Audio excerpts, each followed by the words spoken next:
Good evening. Is Friday, December 22nd, 2023, and coming to you from Lonely Tree Media headquarters in Tacoma, Washington. This is the Best Lamm Sports Show.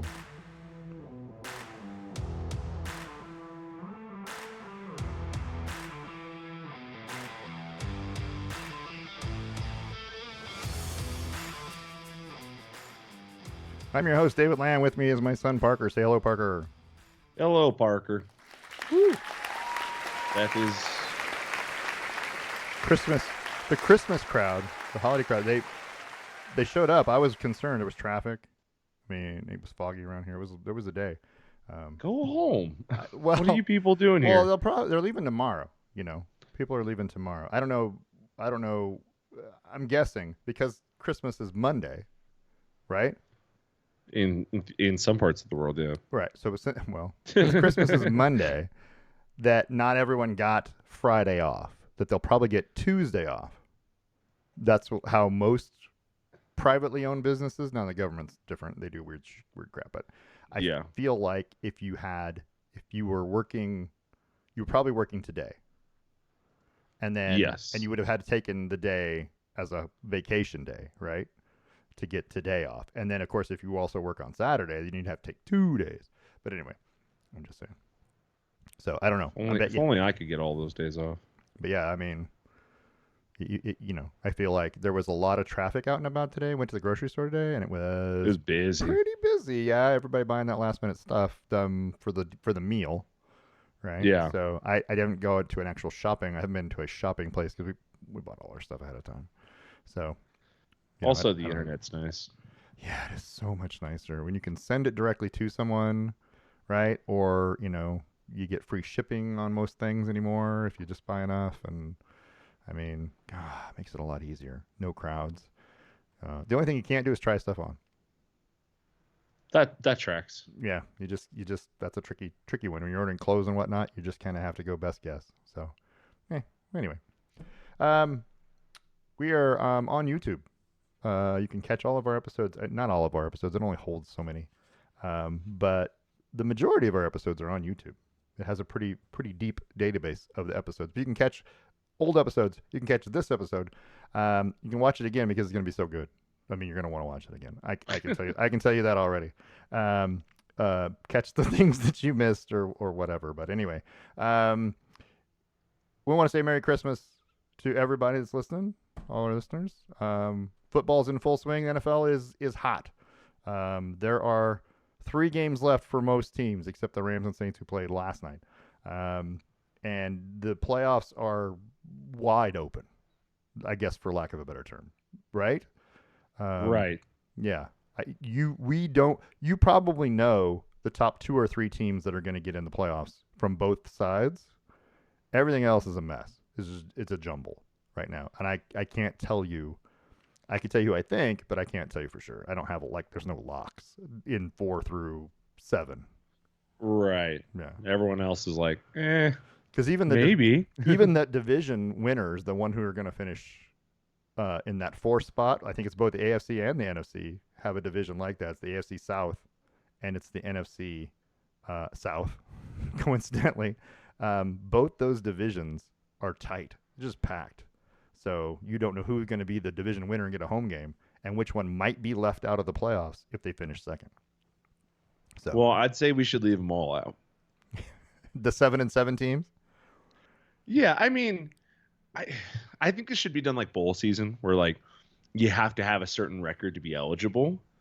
And then if we don't meet that criteria, if there's not enough teams, then we start taking the next people. But I would hate to have 16 8-4 teams, or 16 teams with 8-4 or better, but we have to take 5 of these losing record teams. It's that way. Like that's such an unfortunate. I know, but it's something they've talked about changing for a while. So we'll see if they do. It's something that happens every year. You always have that one division winner who gets a home game against a team that's 11 and whatever or 12 and whatever, and they finished the season 9 and 8 or worse.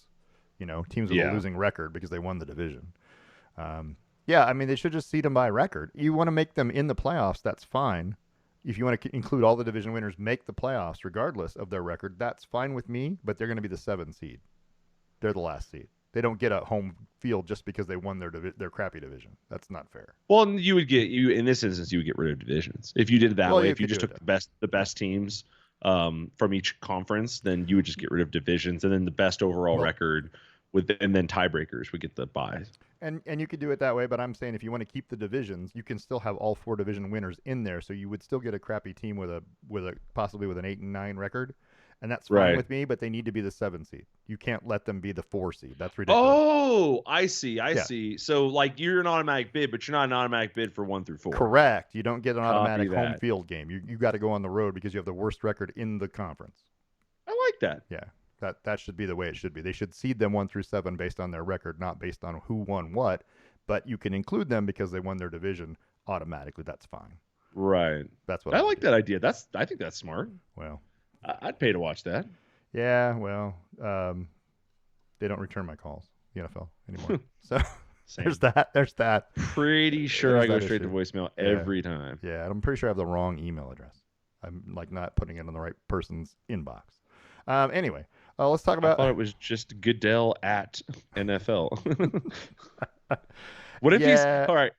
What if he's not the only Roger Goodell there, and he's like R Goodell 1? right. Yeah. And he hates the other Nice. Roger Goodell who works somewhere in admin. It's R. Goodell 1959 instead of because his birthday has to go by. I don't know. I don't even know how old Roger Goodell is. Do you know? I Off just the threw top that of my out head, there. Yeah. Do you have any idea? 62. Oh, I mean, you're guessing though. Oh, 100%. Okay, let's see. 100% guessing. I kind of want to know now because I just threw it out. He's 64. Oh, so close. Yeah. Yeah. You know what? And I was right on the money too. I said R. Goodell 1959, and that's when he was born. So nailed it. Boom. I was just throwing a number out. I didn't know. I knew he was older than me. I just didn't know how much. So anyway, there you go. There's your trivia tidbit for the day, and we're done. That's it. That's the whole show. Is Roger Goodell is 64. You're welcome. Let's talk about the NFL, shall we? Or you want to do the trivia question? Let's do the trivia question first. We're Let's not do going to that, answer yeah. it. We're just we're gonna ask it, but we're not gonna answer it. You ready? Yeah. Okay. So trivia, Save and Stone trivia question, is what's the NFL record for rushing yards in a single game by a quarterback? And that I know could the be answer. playoff or regular season, doesn't matter.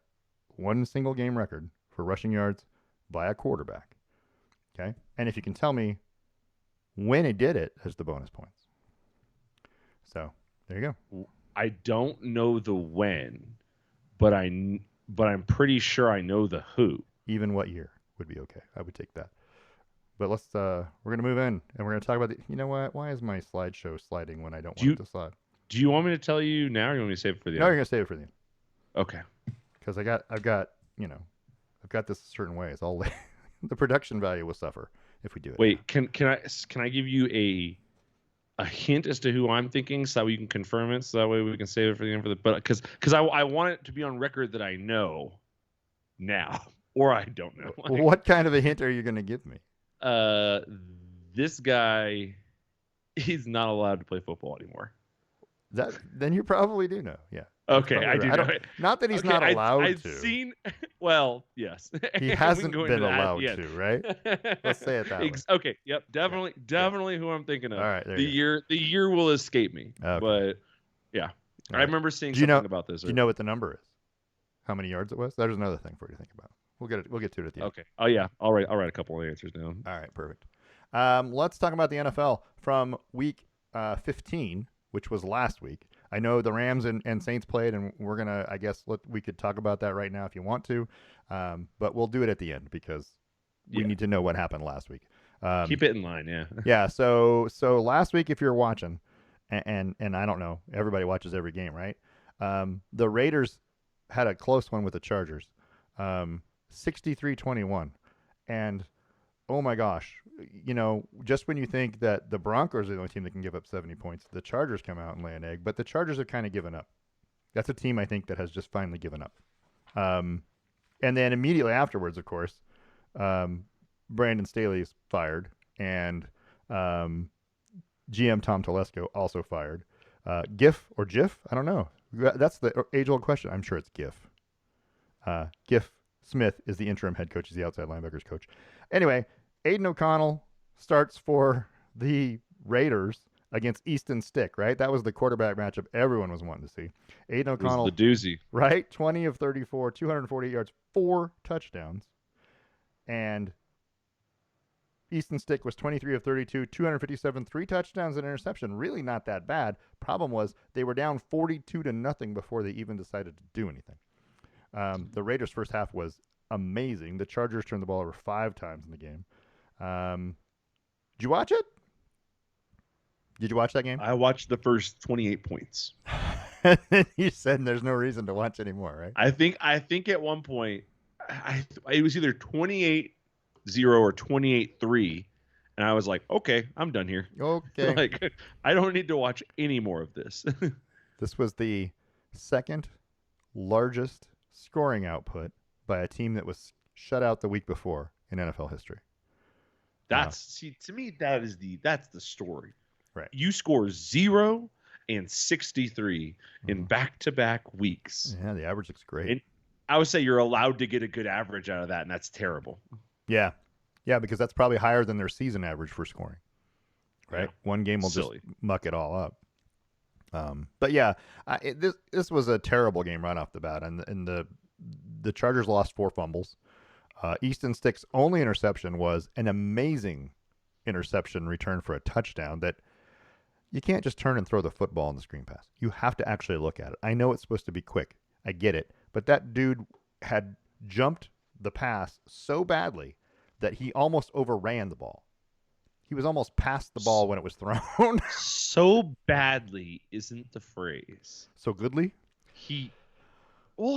I feel like that was one of those moments where he's like, oh, I know this play. I got to crash in there. And he crashes in there with 0 resistance. No, just right through. And finds himself going, oh, crap, I'm here. Right. Like, so fast. And like, but he reads it, and he overran it, he got it, caught it one-handed, and ran it back for a touchdown. And I was like, oh my gosh, that was just, it was so, yeah, I know he was surprised that it happened like that. I mean, but none of us were by that point because it was already a blowout. It was not going well. But the quarterback just turned and guns the football regardless of who's going to be there. He just didn't even look because that dude had to be in his field of vision already. He had to be. Yeah. So I don't even know. But, that's what you get when you get, rookie-ish or really young quarterbacks. Easton Stick's not a rookie, but close. Right? Yeah. So anyway. It's the second year? Second year, I think, yeah. I think it's second year. Yeah, anyway. But it was a terrible football game. If you're a Raiders fan, you loved it. It was great. Right? I was going to say, because after is 3-0 a terrible football game, or is 60-20 a terrible football game? But they're different kinds of terrible. Yeah, at least this one was entertaining. You got to see some fireworks. Fireworks always.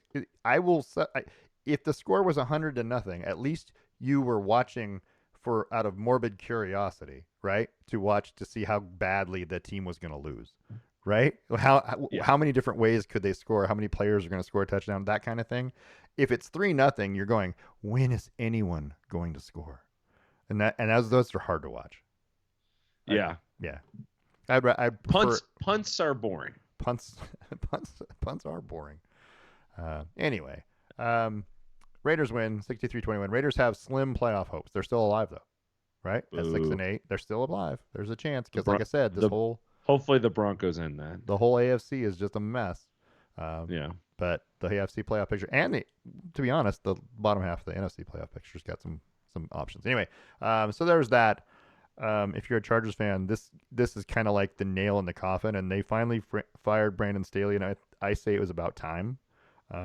I've been calling for that. About 5 weeks too long. Yeah, about 5 or 6 weeks ago, they should have gotten rid of him.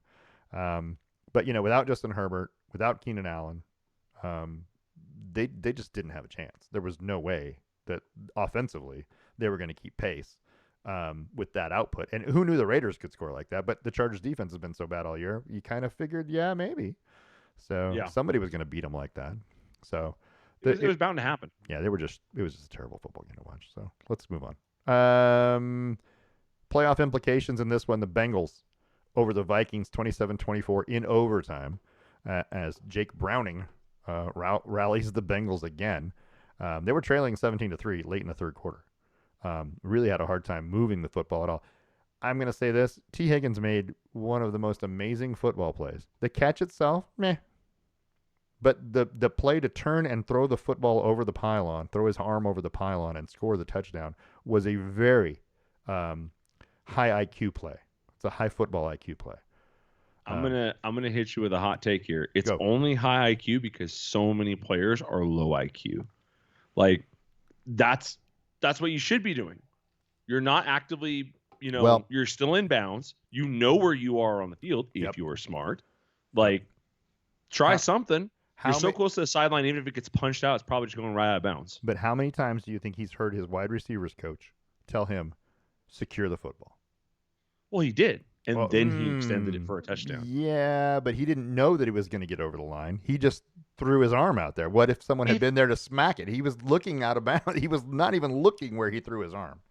So when he caught the ball, yeah, and kind of started to get turned, yep. he was initially so right after he caught it, he started to turn. He could see the sideline. I think he Sure. was looking at the sideline, so he knew one, I'm close to the where end he zone. was. Two, Sure. I see a little bit of orange out of the left of my visor, and maybe I can do this. I don't know. I don't think it looked really cool, really smooth. It looked buttery smooth. It did. But also, I don't think it was that remarkable of a play. And I'll get to the play that I think is the most remarkable one here in a little bit when we get there. Yeah, so the Bengals scored 21 fourth quarter points to force overtime. Browning was 29 of 42, 324, 2 touchdowns, and an interception, despite the 4 sacks. He was sacked 4 times. T. Higgins had both of his touchdown passes. This was a huge game for the Bengals. The Bengals have tiebreakers over a couple teams, and we'll talk about that when we get to the playoff picture at the end. And the Vikings, this hurt the Vikings' playoff chances quite a bit, and puts them down there in that where they got to fight for that last couple playoff spots. But yeah, the Bengals I thought were done when Joe Burrow went out. I honestly did. Jake Browning has been well. I think we all did. Yeah. Yeah, Jake Browning has been really good, but the whole team is playing better. So yeah. Anyway. I would ask, do you think maybe if you're the Bengals, are you concerned about Joe Burrow's durability through 4 seasons and 3 injuries? Yeah. Well, you have to be, right? Yeah. I mean, you have to be sitting over here going, I mean, maybe should we be looking to draft somebody else? Should Browning be the quarterback of the future? There's two things that would crop into my mind, and one is, how long can he stay healthy? Right? Are we ever going to get a full season out of him? And the second thing was, why am I paying him so much money when Jake Browning is doing this? Right. If our team is this well constructed, right? Why are we giving him cash? I shouldn't need to pay you that much money. If I can do this with Jake Browning without you, we can win more. We can have a better winning percentage than we did with you. Yeah. Anyway, that's just I agree. I think there's no reason why you'd think that. There's no reason to think Joe Burrow is going to just magically get healthier and never get hurt again. I guess he played 10 games his first season, and then 16 his second year. Played the whole season. So he full one, and then he played 16 his third year. So he played 2 full seasons and has had 2 injured seasons, with 10 games in each of those. Yeah, those are big injuries. So they're not little. Yeah, but you're gonna love this one. You know what his record is as a QB? No. 29 and 22 and 1. It's not that remarkable of a number. You know what happened was the year that they went, they shouldn't have been. They shouldn't have got where they got 2 years ago. Is that right? Yeah. When they went on that big streak and won like 9 straight games or whatever. That was what made it a big deal. That's where he got all this. Look at this guy, and I'm like, yeah, it was, and it well deserved because they won games that they weren't supposed to win, and they got to a position where they made the playoffs and were dangerous. But when they're the hot team, when you're the hot team coming in, that's great. Yeah. But think about that. Outside of those 9 games, he has a losing record. I mean, yeah, he what's it called? He was 2-7 and 1 in his first year. Yeah. And he was 5-5 this year. Now you can make the easy argument he was kind of hurt. Yeah. Most of this year, anyways. Sure. But his best year was last year, a year when he didn't make the Super Bowl. They were 12 and Right. he was 12-4 underneath him. He had a pretty darn good year, but yeah, they went on a little bit of a run, and it kind of inflated it. Also, he had a lot of hype coming out of college. It's true. Ohio kid, getting the Heisman job at Trophy. Look Cincinnati. at his Yeah, numbers. all this stuff. Yeah. So I think if he has another season of injury or one that's cut short or a bad season, you start thinking, who else can we pay? It's a good thing he's already got that guaranteed money. It's a good thing he's got that guaranteed money, and that's why the players argue for it. Not just about injury, but so when their play declines, right, they're to protect it. Yep, and I get it. I understand. I mean, it reminds me of Mr. Deeds. When the quarterback comes in, he's like, "I'm not playing with that new contract," and he's like, "Well, if you play worse, could we pay you less?" Right. That's what I've always said. He says, "Shit, no." Yeah, is what he says. That's what I've always said. Is why if you have a worse year next year, why can't I pay you less? Why is that fair? You know. Yeah. Anyway. Yep. So Evan McPherson comes on, kicks the game winner in overtime for the Bengals. Big deal. And then the Colts and the Steelers. Colts 30, Steelers 13. Another game with huge playoff implications. The Colts with the win, they won't die, will they? They keep pace with the Bengals and the Texans for first place. Those three teams are tied for first in the division, and that's amazing to me. The Colts. This is Gardner Minshew, man. The stash came on, man, and I don't know. I like Gardner Minshew. Minshew was 18 of 28, 215 yards, 3 touchdowns, no interceptions. Clean. Yeah, and then Indianapolis ran for 170 yards. That's the key. They controlled the game on the ground. 170 yards rushing for Indianapolis. Mitch Trubisky looked bad. Kenny Pickett is quote unquote hurt. And I don't know if he's hurt or not. I mean, he might be. Mason Rudolph may be starting this week against the Bengals in what would be a must-win game for the Steelers, right? On Sunday, or is it Saturday? I can't remember if the game is Saturday or Sunday. I mean, I think you try anything else, right? You gotta do something else for the Steelers, because this is not like Mitchell Trubisky is not the guy. Neither is Kenny Pickett. Ask anyone who's not a Steelers fan. They weren't the people last year either. Like they're not going to do it. My question is this: why do guys like Mitch Trubisky, who clearly he's got some football talent, but he has never been what we kind of call successful at any of the teams he's gone to, right? He's a backup quarterback at best. He hasn't been shown that he can be the starting number one franchise quarterback, and yet here he is. You get him. You go out and you get him for some reason in free agency. Why would you do that? Why do you want him as your backup quarterback? Because he's the best you can get at number 2. He was cheap. He didn't have a lot of. I mean, he's fairly seasoned, and there could be an intangible here that we don't know about, right? Maybe he's excellent at play analysis in the huddle, like in the prep. He could, yeah. And I was gonna say he could be one of those guys that's a great locker room guy or a great quarterback room guy, And I don't know, but Mitch Trubisky's career record, by the way, very similar to Joe Burrow's. He's 31 and 26 overall. So he has 2 more wins than Joe Burrow. He's got 2 more wins than Joe Burrow. He's been playing and 5 longer. More losses. He's been playing a little longer. Yeah. Tack on plus 3 years. Right. But he's been more consistent in keeping his wins and his losses close together. Yeah. Like he's stating that he's only had one losing, well, until he got to the Steelers. He's only had one losing season with Chicago, and that was his first year. Every other season they had a positive record. Yeah. So maybe that's why he comes on. I don't know. Trey Sermon had 88 yards rushing for Indianapolis in this one. Jonathan Taylor. He looked good. One of those guys. Yeah, he did. He did look good. Jeez Louise, he looked great. If they're going to have a problem if they've got both Taylor and Sermon, and he can rush like that. Well, did Taylor restructure his deal, or is he going to free agency? Jonathan Taylor? Because I don't think they restructured his deal. Well, he's hurt, quote unquote. Well, now he is, but in free agency. Oh, I don't know if they did or not. Or at the end of the season. No, they signed him. Because I remember they re-signed him. They re-signed him. I don't know for how many years. I don't know what the deal was. But yeah, they re-signed him. I remember that being a big deal. Like he was unsigned. Yeah, they agreed to a 3-year, $42 million contract. On October 7th. So yeah, he'll stay with that team. But but I mean Trey Sherman and Trey Sherman. Oh my gosh, Trey Sermon. Sermon. Oh, I keep calling him Sherman. Yeah, Trey Sermon and him in the backfield. yeah, That is a that's nasty one dangerous, too. right?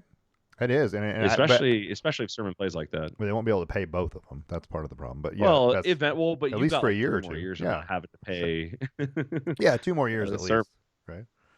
Yep. Anyway, Colts. Yeah, the Colts. Watch out for the Colts. I mean, they're right there. The Colts in those really ugly, bland uniforms. You know what? That's one of my least favorite uniforms in the NFL. The blue and The white. Colts? Just blue and white. It's just blue and white. Look at it. It's just you got to have something else. There's got to be some other pop of color. This is like the Alabama of the NFL. How did you feel about their Starry Knights uniform? Well, it's better. Or their Indiana Knights, or whatever They're call kind them. of ugly, but I mean they're better because they. Oh, the black helmets with them, they were gorgeous. I don't know. I wasn't a big fan, but it's okay. It's better than this.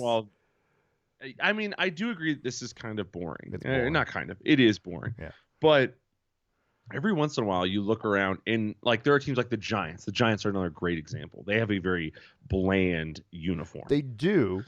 They can. There's the pops of red. The pops of red, yeah.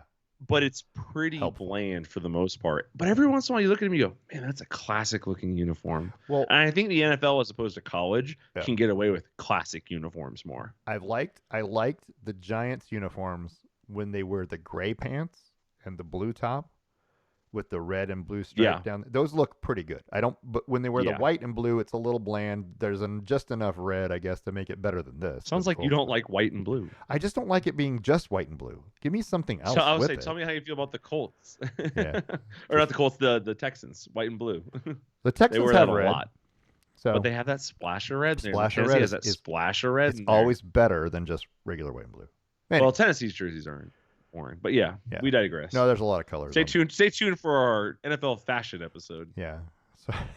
So, the Lions beat the Broncos 42-17 in Detroit, and in a game that just got out of hand in a hurry. It was nothing at the end of the first quarter, and then all of a sudden, next thing you know, you look up and Jared Goff has thrown 3 touchdown passes or whatever, and all of a sudden they're up 21-0 at the half, and I was like, where did that come from?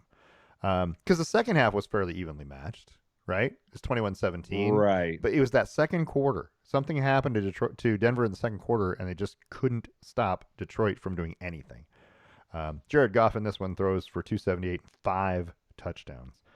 Denver had 6 first half possessions in this game for a total of 70 yards. That's not going to win you many football games. Yeah, definitely not. No. Anyway, but it was one of the more frustrating games I've ever watched because we took the ball. I say we, like I'm part of the team, but I've been rooting for him for almost 2 decades. I can say we. Yeah, we can say. We took the ball. We drove right down the field, and then fumbled it. The fumble was a killer, and that was most of the yardage huge in the first half. Was that first drive? But even with that, it was punt. Yep. And then finally they started doing some stuff and they just started scoring, and we were punting while they were scoring. I mean, so they scored 7-0, and here's our next set of plays. Incomplete short middle, Javonte Williams for -3 yards, Russell Wilson sack, punt. Yeah. Wow, classic. And here's our next possession, short right, injury, timeout, left tackle for 1, up the middle for no gain, 2 yards. Like, what is happening here? I'm not going to argue. But then towards the end of the game, the Broncos kind of started mounting a bit of a comeback. It was a long shot without a doubt, but they kind of started to put something together. And you and I were watching this game together. Yeah. And there were a couple things that got us mad. So it was 10-35. Yeah. And the Broncos put on a little play. We get to a decent. We're on the Denver 44, and we punt the ball.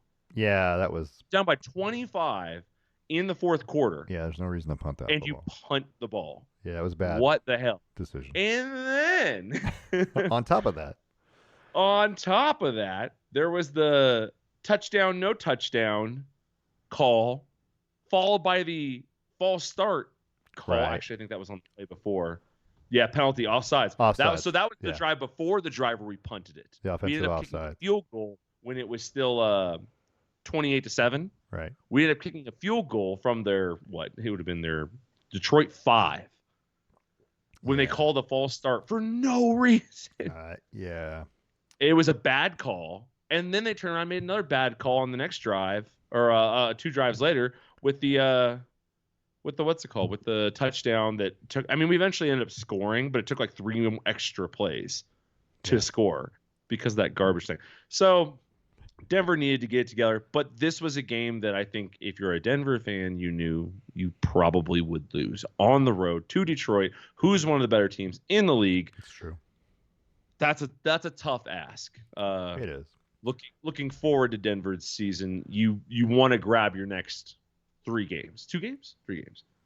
Denver has 3 games left, yeah. Yeah, we have 3 games left. So you want to grab the Patriots this week. They're right for the pickings. Good defense, but they can't score. Yeah. And then you want to try and jump on the Chargers and all their disarray. Yeah. And then you have the Raiders to end. If you can go 3-1, or sorry, 2-1, no, 3-0 down the stretch. Yeah, they got a chance. You have a chance. It's not great because you need help, but it's a chance. At 10-7, you're going to be in pretty good shape, I think. But I'll tell you what, this season is already a success for Denver fans. You saw an offensive resurgence. You saw a defensive resurgence. Yeah, you gave up 70 points one game, but you've seen a lot that you like. Yeah. So, well, even if you end the season at 8 or 9 wins, you missed the playoffs, you're feeling good about our first winning season in 5 years. How many games did they win last year? 5. Was it 5? 5 with Hackett, yeah. Was it 5? Yeah, 5. I don't know. Because that was the mark that everyone was saying, like, oh, we're not going to make it to 5 wins at this rate. And then Sean Payton said, hold my beer. Yeah, they were 5. And immediately went on a 5-game win streak. They beat the Chargers last game of the season, 31-28, to win their 5th game and go 5-12. So here's my thing. This is, maybe it's a Colorado thing, maybe it's a Denver thing. I don't know, but didn't the Buffaloes, the University of Colorado, after 3 games, everybody's going, wow, look at us. We won more than the one. We've won 3 times as many as we did last year. And then it's a moral victory. And now Denver has won more than they did last year and has a chance to make the playoffs. If you make the playoffs, I'll take that all back. But if you don't and you finish 8 and 9, then it's like, okay, great, you were better than last year. We need the right things to fall in place. Yeah. Well, I mean, but it's not just better than last year. Think about the games that, and by the way, I went back and looked. This would be our, if we manage to win at least 2 games, this will be our first winning season since 2016. And I'll say this: a 1-5 start to make the playoffs would be amazing. Right, a 1-5 start to end positive is amazing to me. But last year, like, you look at our wins: 16-9, 11-10, 21-17, and then we had 2 later ones after Hackett got fired at Arizona and then at Los Angeles. So, I mean, we're winning games better, roughly. Yeah. Roughly. But, and it's Sean Payton's first year. We haven't even gotten to an offseason with this guy. If anybody thinks Denver's building something, we might attract some free agents. What's scary, what's going to keep people up at night, to me, is that if you win out, there's a chance you could still win the division. At Denver. Well, yeah, we're 1-1 against the Chiefs, so we need the Chiefs to lose. Well, you're tied with the Chiefs. I don't know what the conference record is. I think that's the tiebreaker. Maybe it's division record. It's the tiebreaker first, and then conference. I don't know, but it's it's division record first, right? So if you win the last 2 games of the season are Chargers Raiders. So there's, you've already beaten the Chargers once. You'll have beaten the Chargers twice. If you beat the Raiders, you'll have split with the Raiders, split with the Chiefs. You'll be 4-2 in the division. In conference. Yeah. In the division, yeah. And the Chiefs have lost at least 1 to you. Oh, let me go look at the Chiefs. I'm just saying. I'm pulling them up. I'm pulling them up right now. The Chiefs are currently 3-1 in division. We're 2-2, tied with the Raiders in division. Right. The Chiefs would need to lose so one more division. we need the Chiefs to lose. But I don't think they would need to lose at least 1 game. Do they have any more divisional opponents left? It doesn't they play Las Vegas this week, and then the Chargers at the end. We need them to lose both those. Yeah, you need them to lose both games. Yeah, that's not going to happen. It's unlikely. I'm just saying, but still, you're in the playoffs. The bottom line is, in a rough breath, Yes. you're mentioning the Broncos and the Chiefs. Right. That's a big win in my book. Well, I'm not sure if it. I'm not sure how much it says about the Broncos. It says a lot about how the Chiefs have been lately, It which is does, not yeah, great. So, yeah. but we'll talk about them in just a minute too. Let's move on. Cleveland and Chicago played to an. It was 2017 Cleveland. Yeah, the Bears are eliminated from the playoffs, and that's all fun and games. But But they're trying. the bigger story was the Bears had a chance to win the game. They had it in their hands. The Hail Mary was literally in his hands. Yeah, And yeah, and better than that. and it just, yeah, you can't, I mean, you can't ask for more than that because there was 6 Browns there trying to knock the ball down, and This picture is iconic. it just ended up in his. I'm like, how? And then he couldn't hang on to it. I know there was a guy there and fell on him, and yeah, I get it, all that, but I just still, I'm like, I don't know that you could ask for more than that ball being right there, and yet I mean, it's yeah. he couldn't quite secure it. And I was like, oh, it was so close. Joe Flacco. But that was a decent game. Joe Flacco threw for 374 yards, 2 touchdowns, but 3 interceptions. He was also sacked 4 times. Chicago was in control of the game, 3 quarters. It was 17-7 Bears at the end of 3. Yeah. So I thought for sure the Bears were going to pull And one then the off. Flack attack happened. And then they got it going somehow. And still it took a botched Hail Mary. I mean, a pretty close to winning that game. Joe Flacco, I think, considering he was on his couch 3 weeks ago, has done pretty well. I mean, I mean, right? I'm kind of impressed with Cleveland this year after starting 2-2 and kind of being the butt of the league. Like, oh, you paid all that money for a quarterback just to go 500. They've then turned that into 7-3. Yeah. Over the next 10 games, they don't look bad. Or sorry, 9-3. Their defense is really good. I mean, it is. Hold on, that can't be right. Their defense. Oh no, sorry. Yeah, 7-3. I said 7-3. Right. Yeah. Yeah, their defense is incredible. Really good. And with Joe Flacco behind the helm, yeah, they have a more balanced offense. Now, this game wasn't their best offensive output, but over the last couple of games, they didn't get Joe Flacco till after the Denver game, so he's only been there for 3. But over the last couple of games, they felt more clean the whole time.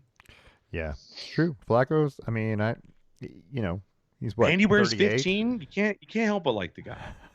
He's 38 years old, and he just, like I said, literally on his living room couch probably 3 weeks ago, and is now winning NFL football games. I don't know, but he's won a Super Bowl. So, I mean, he is a Super Bowl champion. The question of is Joe Flacco elite will be answered this year is if he takes Cleveland to the playoffs. Maybe. Yeah. Well, they're going to get to the playoffs, I think. I don't think the Browns are not going to make the playoffs. That'd be hard. It'd be harsh. They're not guaranteed, but still, I don't think they're not going. Their defense is so good. I don't think there's any way they're not going to make it. I just picture this moment of Joe Flacco. He's sitting in his house, and it's kind of it's all that's just him on like a lazy boy. And the TV is lighting him up like it's illuminating the room. Yeah. And he's watching Cleveland lose a game. And he crumples his beer can. And then he walks over to his closet and he opens it up. And there's like a light on his pads. And he grabs them. And the next day he's at Cleveland. Well, you missed the phone call part. Where's the phone call part? Yeah. Oh, the phone rings. And he just rings. Out of the corner of his eye, he looks at it. Phone rings and he goes, just when I get out, they pull me back in. I'm on my way. I'm on my way. That needs to be a cartoon. I know. The Joe Flacco coming out of retirement story. He stands up to go answer the phone and everything goes snap, crackle, and pop because he's 38, and I know that feeling. Anyway, I don't know. That'd be great. All right, let's move along here. The Buccaneers staying on top of their division with a 34-20 win over the Packers, and that really hurt the Packers. Packers are not out still of the playoffs, but it was a big loss in the conference at home. And Baker Mayfield is, I mean, I'm sure I've trash talked Baker Mayfield a whole bunch on this show. He was 22 of 28 for 381 yards and 4 touchdowns, despite being sacked 5 times by the Packers. Perfect passer rating. Perfect passer rating. That's It's remarkable. ridiculous. I He's mean, one of what is like 60 people in I, NFL history yeah, and I will tell to you, have one. I It's will, not that many. I will tell you this. There is one thing I like about Baker Mayfield. There's one thing I like. He, Oh, can I guess? yeah, go ahead. He's got no quit in him. Well, it's not that. It's he genuinely enjoys being out there. You can see Right. it when he makes a, when they make a big play or whatever. He is genuinely He loves excited. football. He loves football. And I like Yeah. that. I like that in a person that, you know what I mean? He looks like he's having fun doing it. Yeah. Um, and you don't see that out of most quarterbacks. Yeah, they get excited every once in a while or when there's a gigantic touchdown or whatever, but you just don't see. He's like jumping in the air running down the field, you know what I mean? And it just I'm like, Yeah. simmer down, dude. You're 7-7. But He has love for what he he does. does, and I Yeah, I like that. hear that when he does interviews. Is that he's Yeah, like not everyone gets. I think he had one at Cleveland during an awful season. It was one of those seasons when they were like 6-8 or something like that. But he said people don't get to do this for a living. There are people out there working in coal mines. There are yeah, people out there working hard jobs. He's like, I will never not appreciate the fact that I get to huck a football for a living. yeah. And I love that. Yep. So yeah, he definitely loves the game he plays. By the way, his career QB record is 38-45. Mm. Thanks to some fun years at Cleveland. Cleveland messed him up, yeah. So Cleveland messed him up pretty bad because in 18, 19, 20, and 21 was his time at Cleveland, and yeah. during that time he had 3 coaches I mean, let's be fair and honest. over They're 4 years. Tampa Bay is 7-7, so he's not like doing a ton better. But I'm just I'm just saying they are. The bottom line is he took Cleveland to the playoffs. He Well, broke the streak. he may take Tampa to the playoffs. Well, that's not breaking a streak. They won a Super Bowl like 3 years ago. Yeah, it was a whole different. It thing. was a COVID I year. mean, it was a whole different team. So Yeah. yeah. Anyway, I'm just saying he's definitely capable, and but it's the Packers too. I mean, and we're giving the Packers a lot of credit because they were on Yeah. the chair, and you know what I mean. They were playing very very well, but the Buccaneers just pretty much dominated this game. They looked like the better football Looked team. good. Yeah. So anyway, it's a good win for them. They're still on top of the division, so we'll talk about division stuff in a minute. But Yeah. in answer to your question the other day, you said something the other day about throwback uniforms. You were talking about Seattle. Oh yeah. The Houston Oiler, the Tennessee Titans, throwback uniforms are beautiful. I love the old Oiler uniforms. Oh, they're so pretty. Yeah, that Yeah. powder blue and red is just. What I think is cool about it is when it's Nike's fault. When Nike does the throwback uniforms, you get to see those retro colors, but you get to see them pop in a new, cleaner way. Like it's not like it's a different design, but with different materials, with better cameras, with all that stuff like that. It just and them not being just a giant mesh jersey Yeah. like they were in the in the 60s and 70s, like them being a little more clean. It just looks so good. This was funny because Those are incredible. it was the Houston Texans against the Houston Oilers. I firmly agree with JJ Watt though. They need to give those uniforms back. To Houston? Give them back to Houston. No, the Texans don't own them. I That's understand. a different franchise completely. It said I understand. It says Houston Oilers. Like that's the name of that team that wore those. The team You're right. that I get represented it. Houston for so many years I get looked like that. You do not get to keep them because you moved somewhere else and you kind of like the color scheme. You're the Titans now. You go do some sort of Titan retro back to 2008 or whenever you got there. Well, the Rams do it all. The Rams do it all the time. Oh. They wear those St. Louis Rams throwbacks. Right, but there's no team in St. Louis. I know. There's still a team my in point the is- city that you came from. But it's a and different that team. team. And They're those not and the those Oilers. and those I don't that like it. team and those fans Nah. love. I guarantee you, Houston Oilers fans became Houston Texans fans as soon as the team came back. Sure. Like I guarantee you, it was instant. It's not to the team. It's the city. The city owns that color I scheme. don't like it. I don't like that idea. The franchise. I don't care as long owns- as somebody's wearing them. I want them on the field. yeah, gorgeous. they're pretty. The franchise owns the uniforms, I think, and that's what I'm going with. And the franchise happens to be in Tennessee. Sorry. But could you imagine if Tampa moved to New York?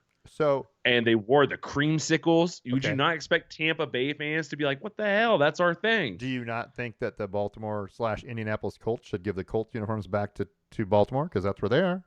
Does Baltimore want them? Well, hell no, but it doesn't matter. My point If is, if Baltimore, well, this one no, counts, then you got to give the there Colts were back to Texans that Baltimore. came out and said those are our jerseys. I mean, They're JJ Watt, not. JJ Watt might be the greatest Texan of all time, and he said those belong to the city of Houston. They do not belong to the Titans. Whatever. If the Baltimore Ravens came out and said we want our blues, and I mean, Yeah, those are ugly. this is blue and red. It's the same color scheme. Not really. It's just a different shade of blue. Well, the Colts It's uniforms blue. are It's terrible. blue, red, and white. If you want to base it down, it's blue, red, and white. It's the same color scheme As who? The Baltimore? as the Texans. I'm saying the Texans. Oh in yeah, Houston, it's kind or of the Texans. Tennessee. Yeah, it's kind of the same. It's the same color scheme. It's just a different shade of blue. Man. But Baltimore's purple. If they want to take the Colts blues back, Yeah, okay, nobody wants those Colts blues. That's going to be a weird thing. But I'm just saying, I don't agree with it. But whatever. all That's I care is that somebody is wearing. Yeah, them because those are pretty. They're beautiful uniforms. Those do not need to be wasted on. Nope. On just like retros. Nope. Every year they definitely need to wear those again. I like those. Anyway, Texans. Well, Texans. wait, hold on. I have an idea real quick. Why don't we host retro games in retro stadiums? Are there any retro stadiums? Well, like you have like the Cotton Bowl is a smaller stadium. Yeah, you have like the can't the make Rose as much money. Bowl. Like you could do something like that where it's like, hey, we're both going to wear retros and we're going to play. The over Rose here. Bowl and the Coliseum are gigantic. They could do that, but yeah, that would work. Yeah, but when you have a place like SoFi, why would you? I mean, why would you play anywhere Right. else? You're right. You're right. So, yeah, I mean that would be kind of an iconic thing. It would be kind of cool. And you know what? Here's another. It'd be novelty. Yeah. We'll talk about that. We'll talk about this in a minute because, well, no, we can talk about it right now because it's the NFL. This relates. The NFL's been saying they got their holiday classic or something. They're talking about. I can't remember. They've been calling something classic, and I'm like, because you're playing a football game on Christmas X Day or whatever it doesn't it is. make yeah. it a classic because a classic needs to be and the NHL is guilty of this too. The Winter Classic. You need a classic game is something that is between two of the same teams every time. In the same place every time. That's a classic. You can't have a classic if it changes cities and changes teams every year. It's not a classic just because it's played on the same day. That's dumb. It has to be a classic. It needs to be the same somehow. Every year it's the same. It's not. So okay. So in terms of the NHL, what makes it classic is that it's at a unique site. What makes it classic is that they're playing outside. And that's what used to be old hockey. Well, and there you go. The NHL one's good. They have a classic element. That's barely classic because nobody plays outside. Are you gonna watch this year's one? I don't know. With the Kraken and the Vegas. Vegas's uniforms are terrible, but I'm definitely watching it. I like the way they've got the setup for the field. I saw the setup when they were setting it up, what the layout looks like. And I like the little pier. Third to first with the little pier. Yeah, the little pier planks, walkways. That made it look like it's ocean themed because it's Kraken. I like that. That's cool. Yeah. But it's not a classic if you don't use the same two teams or use the same spot.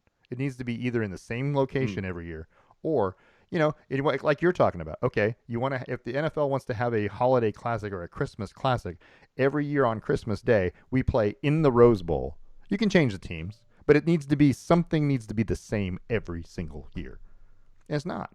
So it can't be a classic. A classic is timeless, traditional. Well, no one calls it the Thanksgiving Classic, despite it always being the Cowboys and someone else. It's true. They don't, but the NFL could have labeled it that way. Sometimes they play. No, it's Cowboys. I'm going to say Indians. That's not political.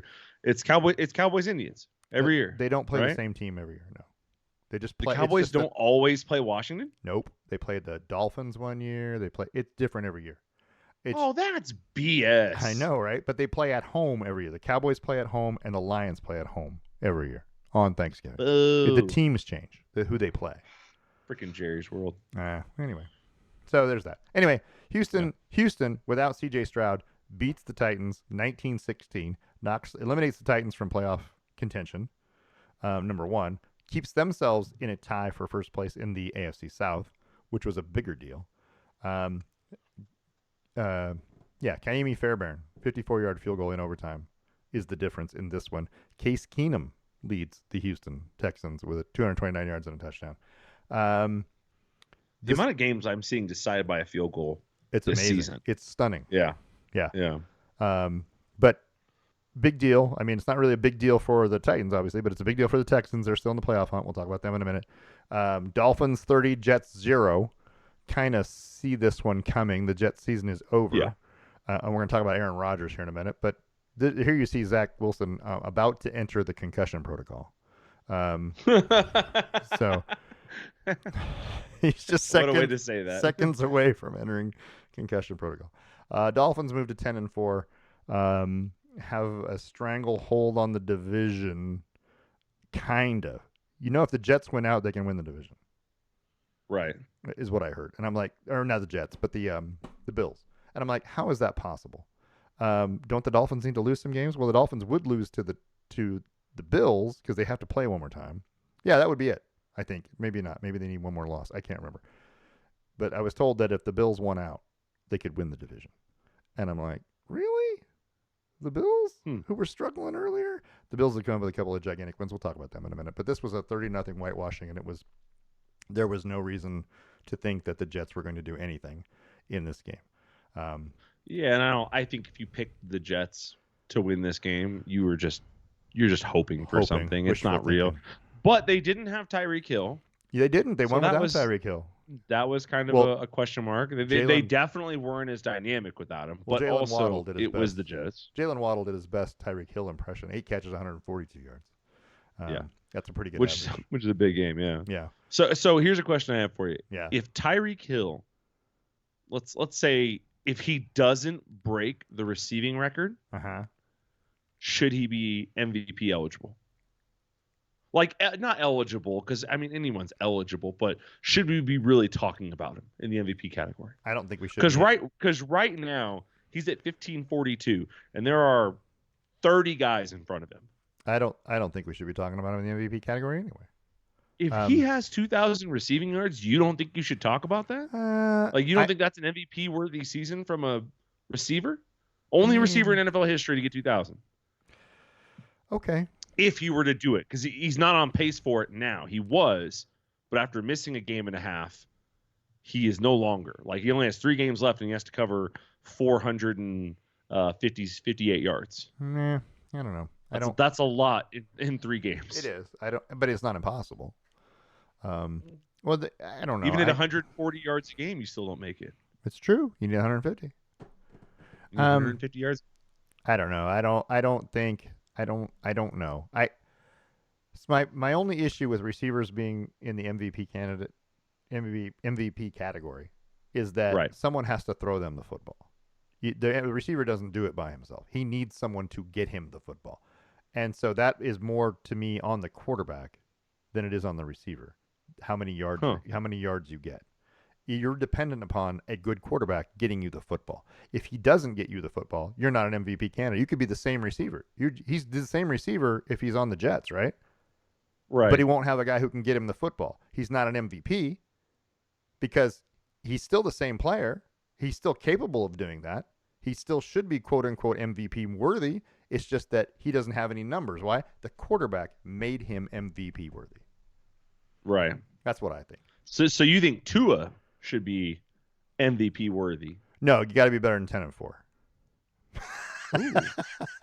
Okay. And they're going to lose. Who's your MVP check right? They're going to lose to the Bills. You know who it is? It's Christian McCaffrey. Yeah. Christian McCaffrey is a Swiss Army knife. He doesn't require. I think he could throw the ball to himself. I honestly think he could. And I don't know.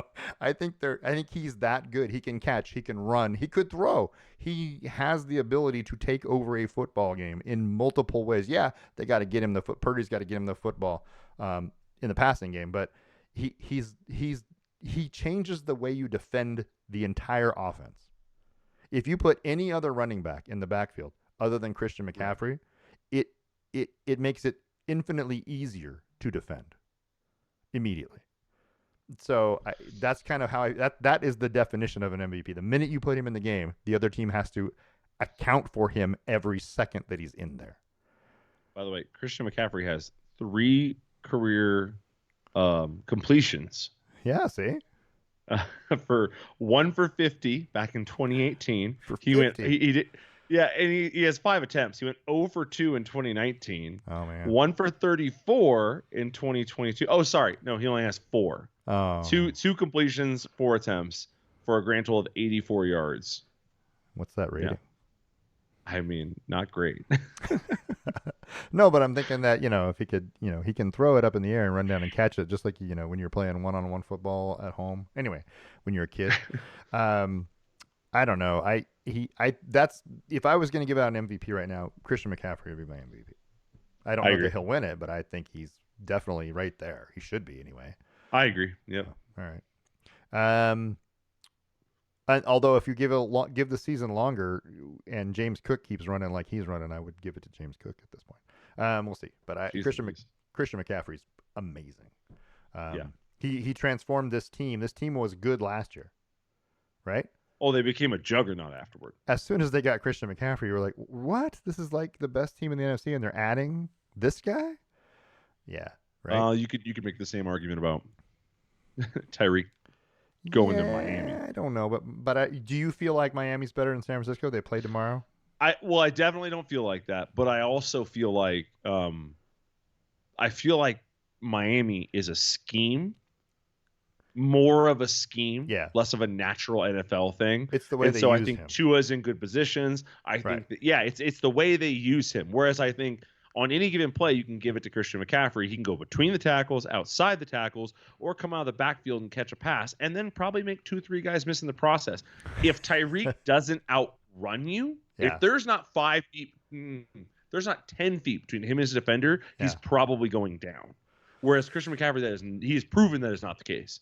Yeah. Like you can be on Christian McCaffrey and he'll still pop out and go ahead and go for 20. He's that good. I mean, he's literally he's everywhere. But that being said, I do want Tyreek Hill, if he gets to 2,000 yards, he deserves a vote. It's the single greatest receiving season in NFL history. Sure. So it's impressive. So yeah, I would say you have to at least invite him. Yeah, he should get a trip to New York. I don't know. They don't do that there. I don't know where they give out the How MVP. disrespectful that would be to Tua, because Tua's leading the league in passing right now, and he's almost at 4,000 yards. And of course he'd have to put up at least another 500 for Tyreek. Of course he's leading the league in passing because he's got the number one wide receiver. Yeah, which one makes the other better, I guess, is the question. You can't if you want to put them both and give one MVP award for the duo, okay. Yeah, but you can't say one guy. But Christian McCaffrey leads all rushers. Yeah, at 1,200, almost 1,300 rushing yards, and I think he leads the NFL in quite touchdowns. a few.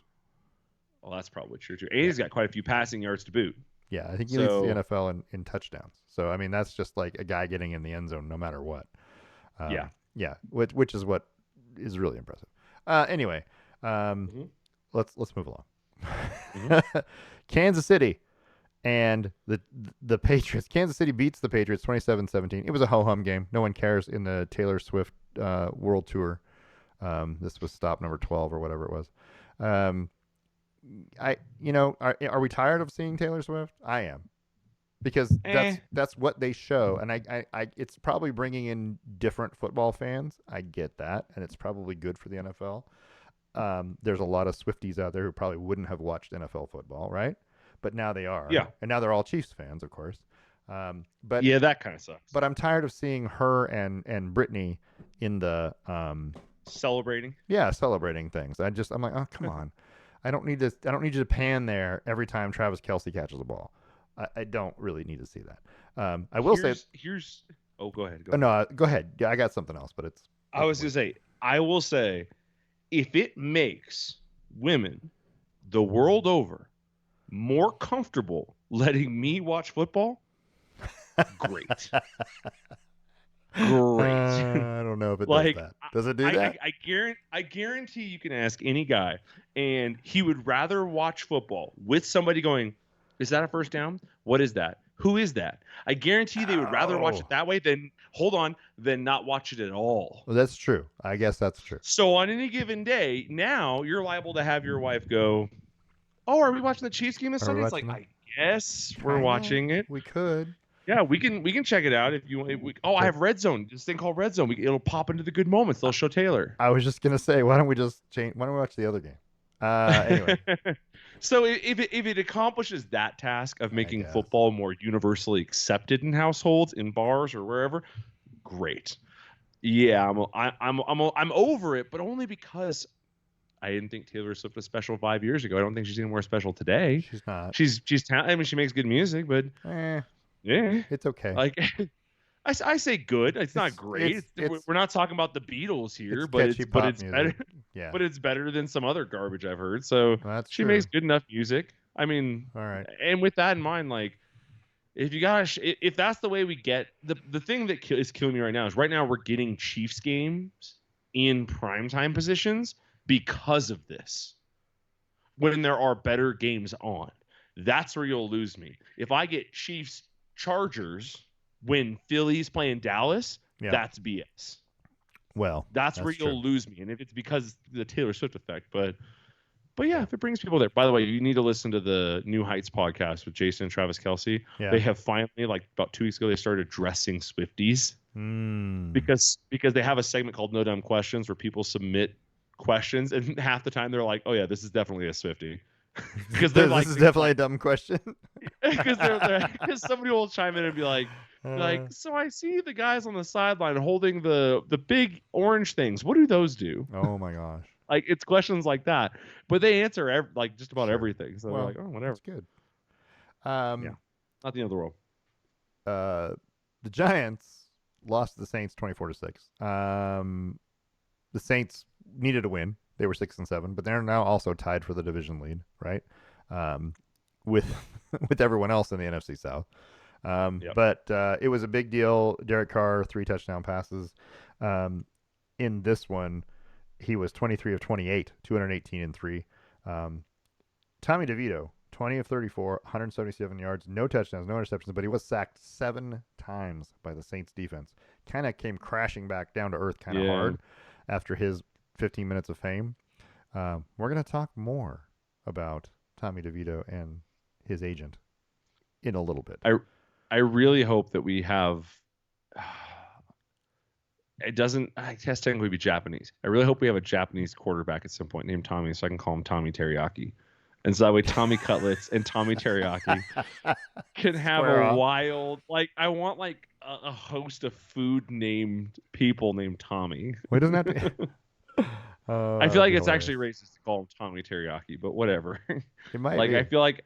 I mean, he's embracing Tommy Cutlets. Well, that's because he his mom filed makes for cutlets, trademark. right? Oh, that's true. Yeah. For him, yeah, that's what he says. Anyway, I don't know. Yeah. This game was boring. It was This not game that was much fun. boring. Yeah, it was really nothing much to it. But yeah, let's move along.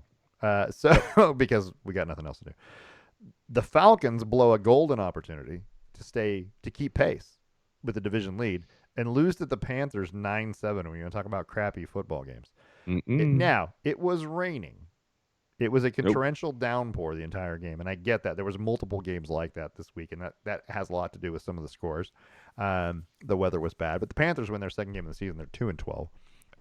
The Falcons dropped to 6-8, a game back of both the Saints and the Buccaneers. So they're still in the hunt for the division, but that's the only way any of those teams are probably going to make the playoffs is if they win the division.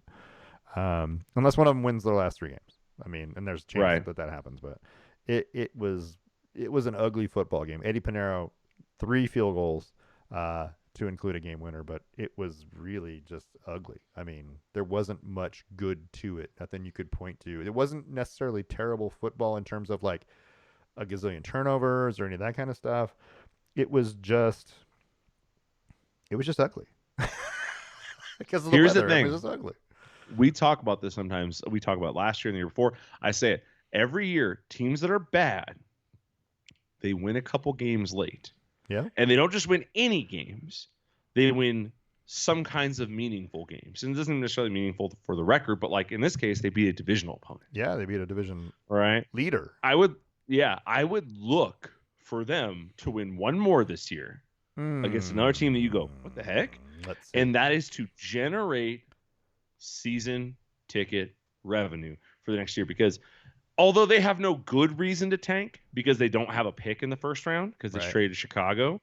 Yeah. Um, I think it does that same thing. It generates revenue. I see it every single year. Some team who's dog water manages to win two of their last four, two of their last three against tough teams, and it's because they're selling season tickets for next year. It's true. You got to. They play A little conspiracy out there. they play the Packers Christmas Eve. They play at the Jaguars New Year's Eve, and then They'll win that one. they play the Buccaneers. Yeah, That's the final game of the season. The cat fight will be the one they win. Well, it could be. So the cat fight. It's funny. I just caught that at the last minute. Cat fight. It's good. The Rams, probably the hottest team in football. Had a win over the Commanders 28-20. It was the Commanders, but it was a struggle. It wasn't exactly an easy win. Again, this was rainy. There was a lot of bad weather on the East Coast. Well, this wasn't playing on the West Coast. This one wasn't that bad. I'm just going to back up. I was thinking of a different game. But anyway, the Rams win 28-20. This was a struggle for the Rams to win. It was not easy. The Commanders have a pretty good defense, although I think they've probably given up for the year too. They're out of playoff contention. Have they won any games easy really this year? They've all felt like struggles. The Rams? Yeah. Well, I mean, I know they've had a good been a year rough. too. Everyone does, but it feels like they are working for all games. It's been rough. They beat the Seahawks week 1, 30-13. They beat that was an ass whooping. They beat the Cardinals 37-14. They beat the Browns 36-19. Everything else has been pretty close. Yeah. Yeah. Well, they beat the Cardinals again 26-9. I mean, they beat up on the teams they should have beat up on, I guess. And the losses that they've had have been, well, kind of hit and miss too. They lost to the Cowboys, gave 43 points to the Cowboys. They lost 20-3 to the Packers. But lost by a touchdown to Baltimore. But they are now 5-6 in their last 6 games. Their only loss coming at Baltimore in a 37-31 overtime loss. That's pretty good. I mean, they beat the Browns in that stint, and this win over the Saints on Thursday night was a pretty big deal. It was closer than it should have been, but the Rams definitely look like the better football team. They're hot at the right time, and that's all that matters sometimes. And now at 8-7, they're occupying a playoff spot. We'll see how the rest of the things shake out this weekend, but Matt Stafford is hot. He looks good. His receivers look good. I think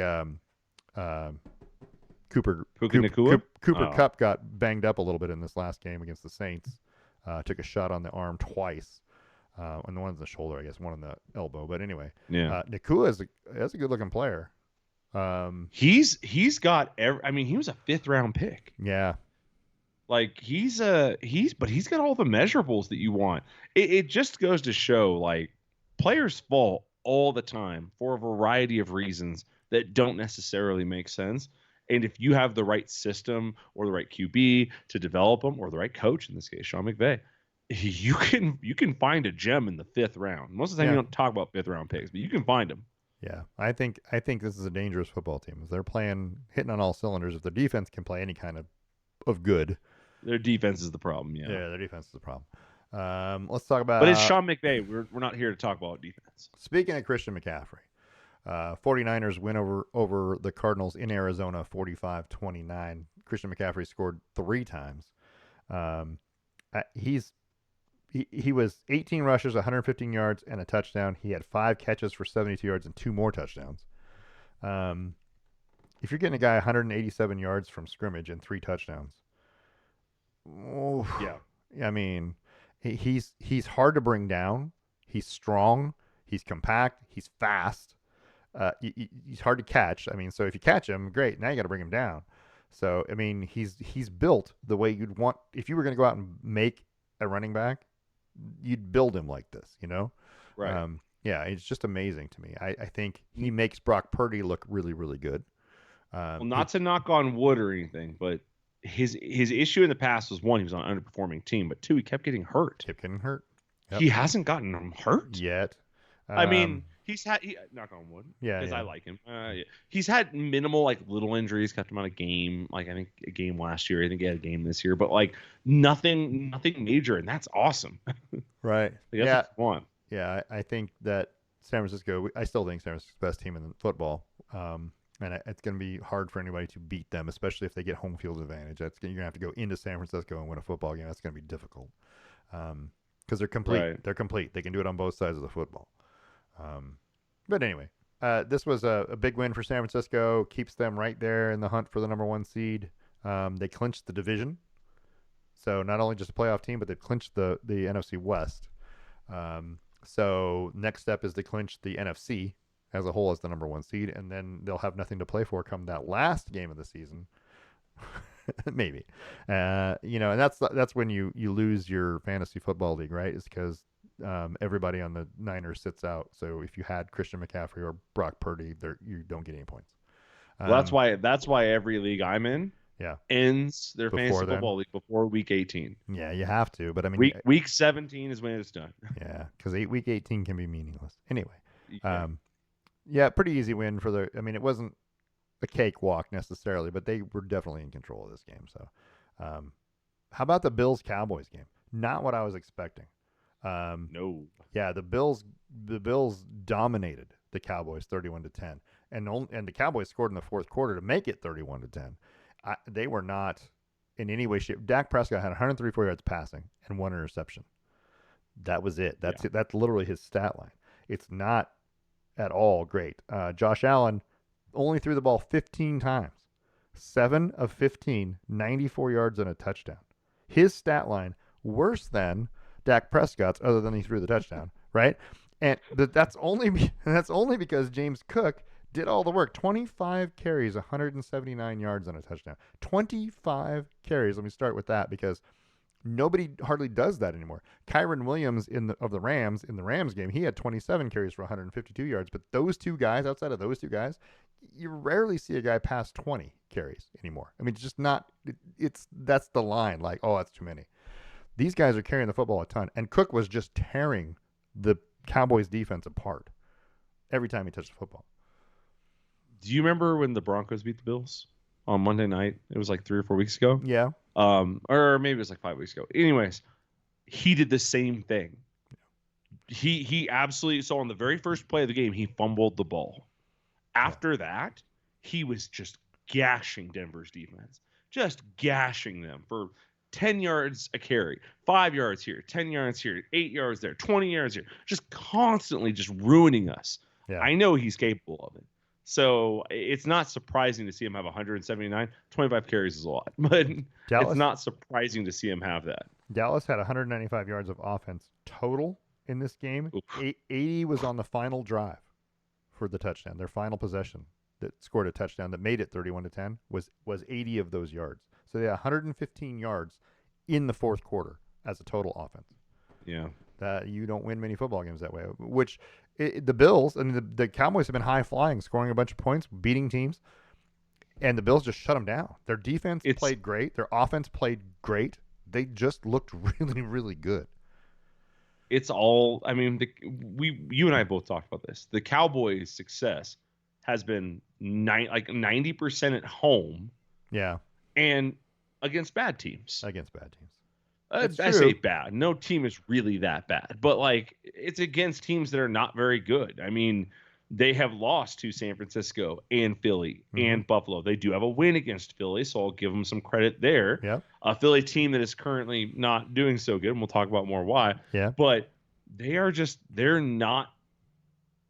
not proving anything to me by blowing out the Rams, by blowing out the Giants, by blowing out the Commanders or Carolina. You're not proving anything. Also, how do you get this cupcake ass schedule? I don't know. That's what I was just going to say. This is so soft. I mean, being fair, we expected the Jets to be better with Rodgers. Sure. There's that. they beat the Eagles. That's a quality win. I'm going to give you that. Yeah. One. You beat the Seahawks. Yeah, no, they beat them convincingly. 33-13. That's a killer win. You beat the Seahawks. It was a struggle, but you beat the Seahawks. Yeah, you had to work for it, and they're a decent team. Decent. But it's a team that you are, on paper, way better than. And you beat the Rams before they went on their little tear. Before they figured out how to play football. Oh, and you beat the Chargers at the Chargers while Justin Herbert was still there, but it was a marginal win. Yeah, but the Chargers it was, are 5. It was a 3-point win. If you look at the overall record of the teams that you've beaten, because Well, yeah, like at the end, right? But like at that time, 6 weeks in, you're playing the Chargers or whatever. Yeah, six yeah, weeks. They're not doing well, but they're this not quite underperforming the way they are under Stick. schedule doesn't get any better. The Cowboys play at the Dolphins Christmas Eve, Yep. um, and then they play the Lions at home. So yeah, they've got the Commanders to end the season, and that could be a guaranteed win, maybe. But we'll see if they're there where There's they're so at. much good They've clinched football a this playoff week. spot already, Yeah. so they've clinched a playoff spot along with Philadelphia. But the division is up for grabs still, and that's tough with the Dolphins and Lions back to back.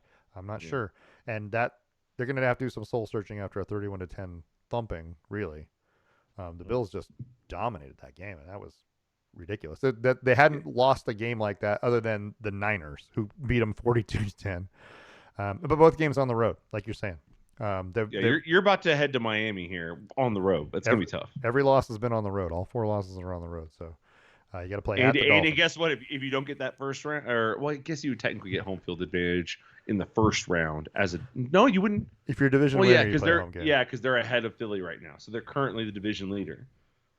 Yeah. But Philly's schedule, I mean, well, we can talk about Philly's schedule in a minute. But In a yeah, minute. I think there's a chance that they lose two of their next three to Miami and Detroit.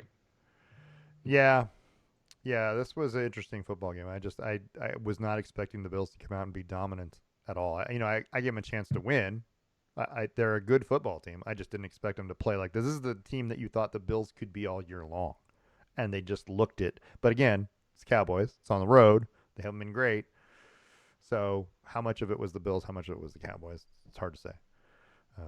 Anyway, we'll find out more. Yeah, We're gonna know yeah. more later. Late game, Sunday night. The Ravens did what the Ravens do to the Jaguars, which is kind of grind you down and wear you It's out. not explosive. Yeah, it's slow. No, it was a 23-7 win. It was 10-7 at the end of 3.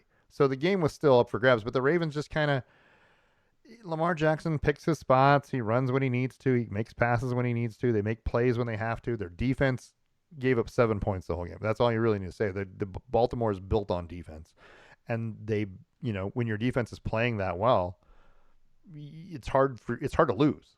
I mean, it really is. If your offense can score at all, then it's really hard to Yeah. lose a football game. Lamar Jackson was the leading rusher in this game, by the way. Um, Here's an interesting stat for you too, by the way. And I was trying to find this number, and I don't know where to find it. In this football game, Hmm. Trevor Lawrence and Lamar Jackson both led their team in rushing. What I wanted to know was how often has that happened in NFL football history? Have both quarterbacks led the team in rushing in a game in You the gotta same get game? the crack stat team on Yeah, that. I don't know. You're gonna have to do a lot of research because it doesn't just pop up if you type it in. So I couldn't find it, but anyway, there's that. I don't know that I've ever recall seeing both quarterbacks leading the team in rushing in a game in NFL. And I've been watching NFL football for a long time. I don't think I can remember a time. Yeah. So anyway, somebody out there maybe have the answer. I don't know, but we'll do more research later. But I was like, I started looking for it. And I was like, there's no. I'm gonna have to go through every NFL game in history to find this out, and I'm not doing that. So there's that. But big win for the Ravens. They're 11-3. They're the best team in the AFC right now, or so it seems. The Jaguars lose a tough game that puts them squarely in a 3-way tie for the AFC South lead. Right. It's going to be a struggle for some of those teams. One of those teams not going to make the playoffs. Maybe two. Anyway, but the Ravens. If I had to put money on a team to win the AFC right now, it's going to be the Ravens or the Chiefs. But that being said, the Bills could pull off the right wins. I could see putting money on Buffalo. Those 3 teams, you know what I mean? If Buffalo's going to play great football and all of a sudden figure it out with a running game, because the running game is what you need to win in January. You need Yeah. defense and a running game, and those teams have it. A So lot of outdoor games in January. a lot of outdoor games in January in some crappy places too. So anyway, I don't know. I think Baltimore's probably the most talented team, most complete team in terms of their defense is good, their offense plays well enough. I think Kansas City is still that team that you got to beat them. You got to show that you can beat them because they just have there's magic you know what I mean? In Kansas City, they find a way to make plays to win football games. So anyway, I don't know. We'll see. Jaguars, that's a pretender to me, right? I don't think I would agree. they're 8-6. They're 3-5 at home, by the way. The I Jaguars. don't think the Jaguars are going to make real noise even if they do get in there. So No, they're 3-5. How do you go 3-5 at home and 5-1 on the road? What's wrong with just Jacksonville? nagging wives. I don't know. It's weird, right? Yeah, they're not getting a good night's sleep at home. I don't know what it is. The bars are better not in Jacksonville. I'm not sure. Let's talk about the Monday night game that we were at. Oh, let's please talk about it. Seahawks 20, Eagles 17 in an instant classic. Let's just call it that. The Eagles come in 10-3, leading the NFC East, looking for all the world like they're probably one of the top 2 teams in the NFC, right? Maybe 3, okay, whatever. But they're definitely have been a dominant football team most of the year. They take the opening kickoff and drive 75 yards on 15 plays, and use 8.5 minutes, right?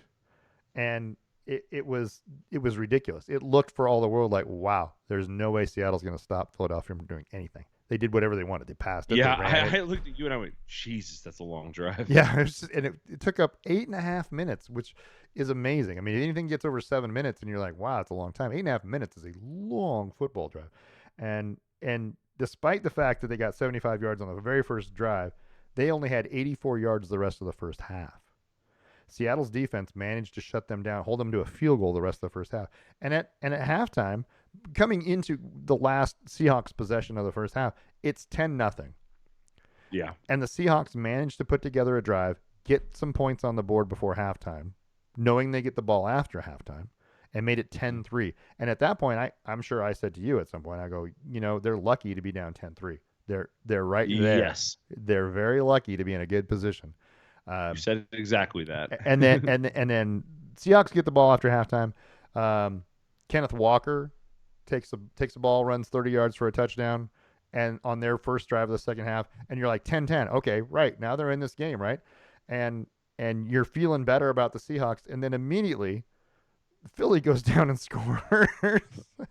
And put them back up 17-10. Almost like they can't be told no. They're like, yeah, we're going to go ahead and do this. Damn, and you're like, whatever we do, they're just going to answer, right? But they go back down and score, and they had the brotherly shove from 1 yard out after the 12-play, 75-yard drive. 2 drives for touchdowns for them, 150 of their yards. So this all set up. It's 17-10. Seahawks get the ball in the fourth quarter. They've got the ball with, I don't know, it's like 10 minutes left. They're down in Philly territory. They have a fourth down, which looks like it's going to be a fourth down and something after Drew Lock kind of gets sacked. He goes down, he throws the football, and they ruled it an incomplete pass. And then eventually they look. Then here's the big problem. Right then, Pete Carroll takes a timeout. Right, and his timeout enabled them to review the damn play. Well, it gave Philly a chance to challenge it, which they do. Right. And now they realize Lock is down, so instead of having like a 4th and 4, it's like 4th and 9. Right? Right. Because I think they were going to go for it on 4th and 4. I would agree. And so now then it becomes 4th and 9. They decide to kick the field goal, and we're both like, there's only 10 minutes left. You haven't done 10 minutes left. Or you can see they just did an 8-minute drive a second ago. Are you conceding? That's what I'm saying. And all of a sudden, and you're like, okay, it's 17-13. Okay, fine. And next thing you know, for some reason, Philadelphia decided they had to go deep on the next drive. They're driving down the field. Yeah. They were moving the ball down the field. Hurts tries to go deep. It's intercepted in the end zone by Julian Love. And it was a beautiful play. He was in perfect position. The ball's a little underthrown. A little underthrown. Yep. A little underthrown. But it's an interception nonetheless.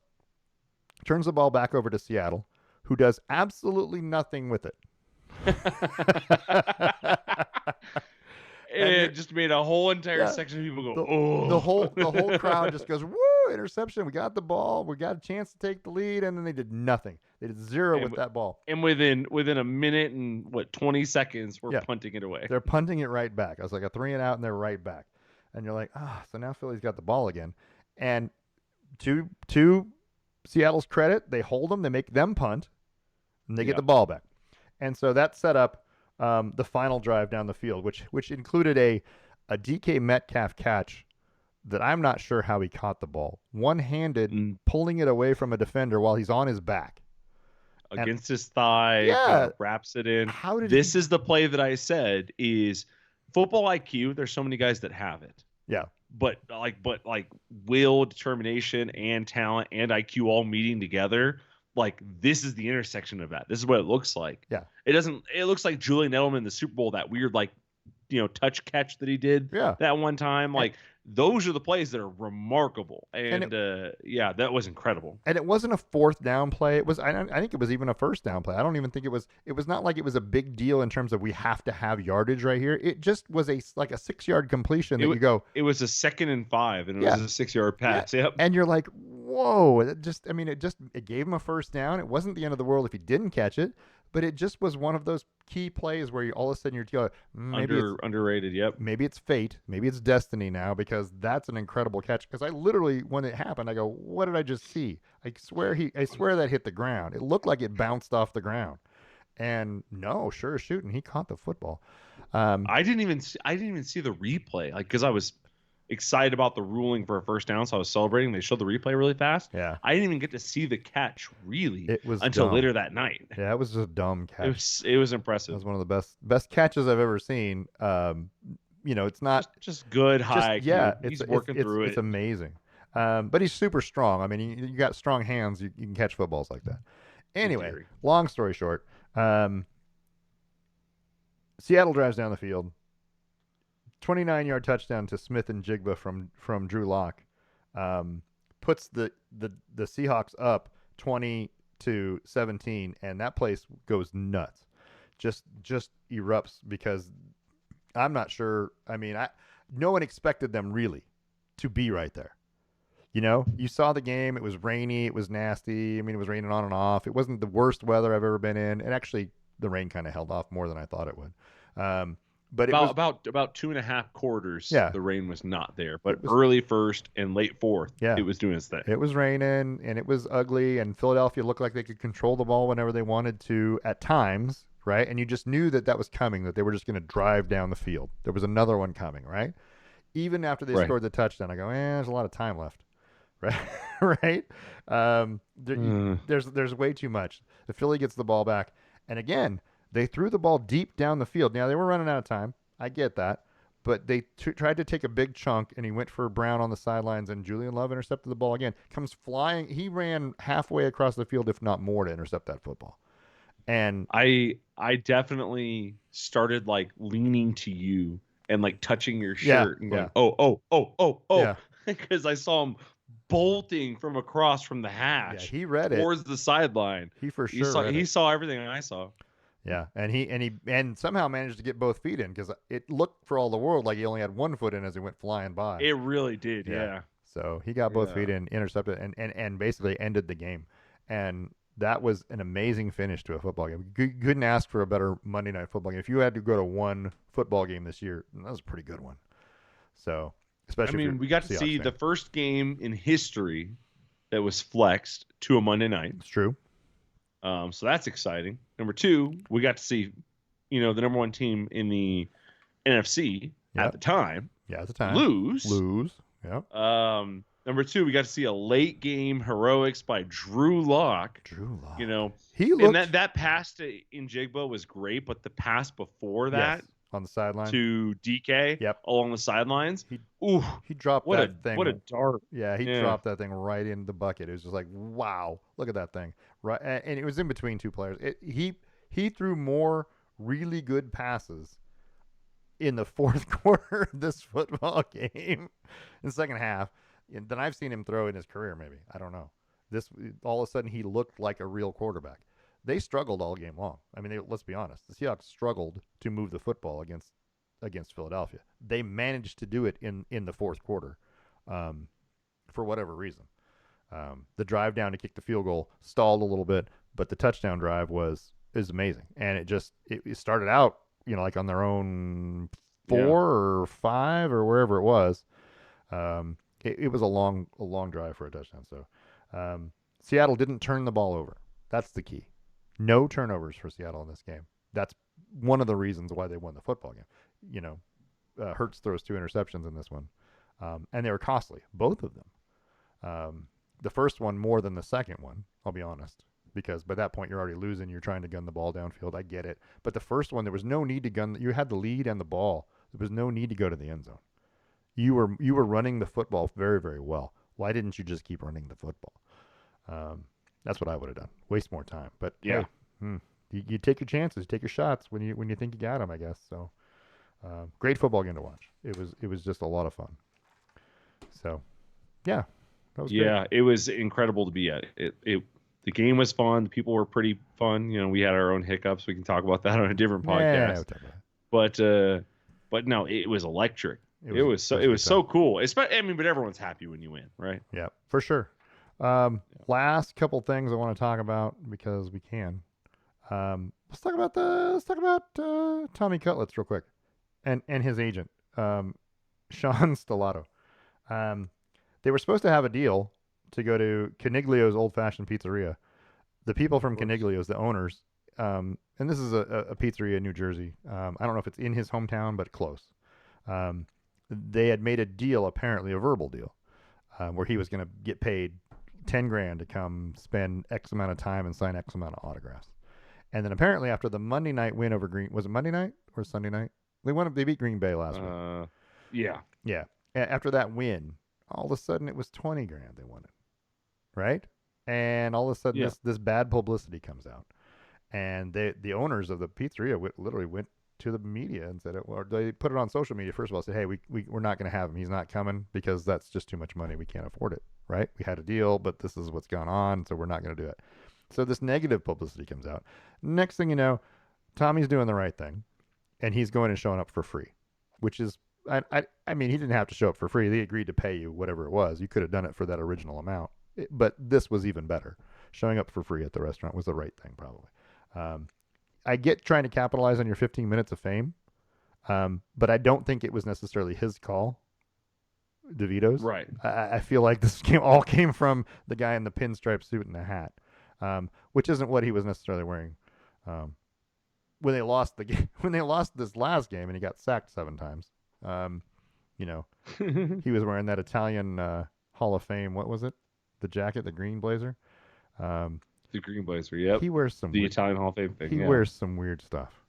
I mean, he looks like Glenn Howerton. He looks like Dennis from It's Always Sunny. He kind of does. If Dennis decided to try and be a pimp for a day. Yeah. Well, I mean, it's half pimp, it's half mobster, it's half. I don't know. I just don't even know what to do with that. I mean, I get it. He's from Jersey. Okay, there's that. They did the right thing in the end. Him going there and doing the right thing was a big deal. But this guy here, I'm tired of him already. As much as I'm tired of Taylor Swift, I'd rather watch Taylor Swift than this guy. So I mean, they only show Taylor Swift for like 3 seconds. They keep talking about this guy. Yeah, like he's a big deal, and I'm like, oh, his quarterback is a backup quarterback who's played decently, but I mean, obviously came down to earth in this last game. So we'll see how it goes. I mean, you got to capitalize on fame when you got it, I guess, right? So do what you got to do, but I'm tired of watching him. Let's talk about Aaron Rodgers real quick. Aaron Rodgers said on the Pat McAfee show earlier in the week that he was not. If I was 100%, I'd be pushing to be out there, but I'm not 100%. So he's basically shut himself down, or they've shut him down for the year. How much of that do you think is true? Do you think he's not 100%, or do you think that the Jets suck and we're not going to risk him doing anything at this point? I think he's been in this league long enough to know how publicity works. He's been in this league long enough to know what you need to say. And I think you need to say the right thing. So if you're interviewing someone who's injured, which doesn't happen that often, right? But if you're interviewing somebody that's injured and you're smart, you're going to say, God, all I want to do is be out there with my teammates. I'm trying my hardest. I'm trying to get out there. Like, you just say all of those things that people want to hear. Like, it may not happen, but I'm trying, Right. All you want to hear is that Aaron Rodgers is making an effort to give to your team. Sure. And I feel like when he started speaking, that's all I heard was that Aaron Rodgers was like, okay, people want to hear this, so I'm going to do it. I never in a million years imagined that Aaron Rodgers would be back on an NFL field this year. I just didn't believe it. Right. Also, but that being said, the videos I've seen of him throwing, a month and a half in, I was like, oh my goodness, jeez Louise, Right. that's pretty incredible. But yeah, it's just I think he's just saying what people want to hear. Sure. What his fans, what the Aaron Rodgers fans, and what the Jets fans want to hear. Yeah. Um, I also have a picture of him filling in as Nick Cage's stunt double in Con Air. So there's that. Um, By the way, have you watched The Flash? I had The newest one, the I one that came out, I think it was last the year. movie. Yeah, where he goes to like the multiple timelines. Yeah, I've seen part of it. I hadn't seen the whole thing. You've seen where they show Nick. Oh, you've seen part of it. I've only seen parts of it because I didn't watch the whole Oh thing. Yeah, I was on. I can't remember what. no, it's been out for a year. You don't Okay, get go ahead. No, go spoilers. ahead. It's fine. So, rumor is that Nick Cage auditioned for Superman back in the day. They made him a suit and everything. Like it was a whole production. Hmm. So when they came out with the Flash, there's this moment where he's looking into different universes and Right. he's seeing Superman and Lois. He's seeing other versions of Batman. He's seeing Right. all this stuff, The but he Michael looks into Keaton. one. Yeah. Yeah. Well, Michael Keaton's it, yeah. Yeah. He looks into one and he sees Nick Cage's Superman. Cool. And the moment I saw it, I went, man, kind of looks like Aaron Rodgers. He does. He looks just. I mean, there's I times was where on the plane. I just said it. they look identical, right? And you're like, hmm. Louise, I do like Aaron the Rodgers, I Nick do Cage, like the same person. cameo things when they do when the actors do the cameos in other movies like that. Yeah. If you watched um which one's the one with where Brad Pitt has the cameo as the Oh, Deadpool. Deadpool, yeah, where he Deadpool, he yep. runs into the wires and gets shocked and you only see his face for like a half a second, and you're like, that was Brad Pitt. Anyway, that was pretty cool. I didn't add the picture of Brian. Oh man, I didn't add the picture of Bill Belichick, but I meant to. Oh no. I know. Kansas City and New England. Apparently, the kicking balls were underinflated. I and they were and I guess they complained about him. Yeah, and both. I mean, it was for both teams. So it was just both directions. But I mean, at least that's what Bill Belichick said. And of course, when asked about it, he said you got to ask the NFL. Well, we don't have any control over that. We don't have anything to do with that, except for that one game where we did. But that's funny. I had a great. It's funny too. I'm gonna ruin this. This is terrible. But I had a picture of Bill Belichick that I was gonna post on here, and I said, "Here's Bill Belichick seen reacting to the world's funniest joke," and you know how he looks all the time. It's just his same Yeah. face, right, all the time. Just a generic. Yeah, that generic Bill Belichick face looks like he's angered to have to answer questions about anybody at anything at any time. Why is anyone talking to me right now? You guys stay away from me. Anyway, I messed up, so next I'll have to make it up with a better joke next week. That's funny. So there are playoff standings. If you want to talk about that, we could probably do a little time to the playoffs. Look at the playoff picture real quick. We can bounce it fast. Okay, we'll end with that. But playoff standings. This is courtesy of ESPN right here. This is right off my computer. This is up to the minute. There's the AFC standings. If you want to look at it, I had this in a better spot where we could see all the AFC teams. I don't know why it keeps flopping. But anyway, Ravens the number one seed overall. If it started today, they have clinched the playoff spot. They're the only team in the AFC that has clinched a playoff spot. The Miami Dolphins and the Kansas City Chiefs do not have a playoff spot clinched. Just FYI, I want everybody to know that and be very, very clear that there's a chance that the Denver Broncos, who are 7-7, could be tied with the Miami Dolphins at the end of the season. I mean, not that that's going to happen, but there's a chance. Yes, it's unlikely. We all know. Right. So what you've got is you've got these top three teams, and I would even go so far as to say with Cleveland's defense, they might even be in that top four. But you got Baltimore, Miami, Kansas City. Cleveland you could throw in there if you wanted to just because of their defense. And then you have Jacksonville, Cincinnati, Indianapolis, Houston, and Buffalo all at 8-6. Tiebreakers galore going to have to happen, right? And then you have the Steelers and the Broncos at 7-7, the Raiders at 6-8, and the Chargers are still not out. It's so crazy. They are. The Chargers are not out. But they're not out. Yeah. Yeah, so, they should be. They have tiebreakers. They will be. Well, the Chargers have tiebreakers over other teams, and I'm like, how does that even happen?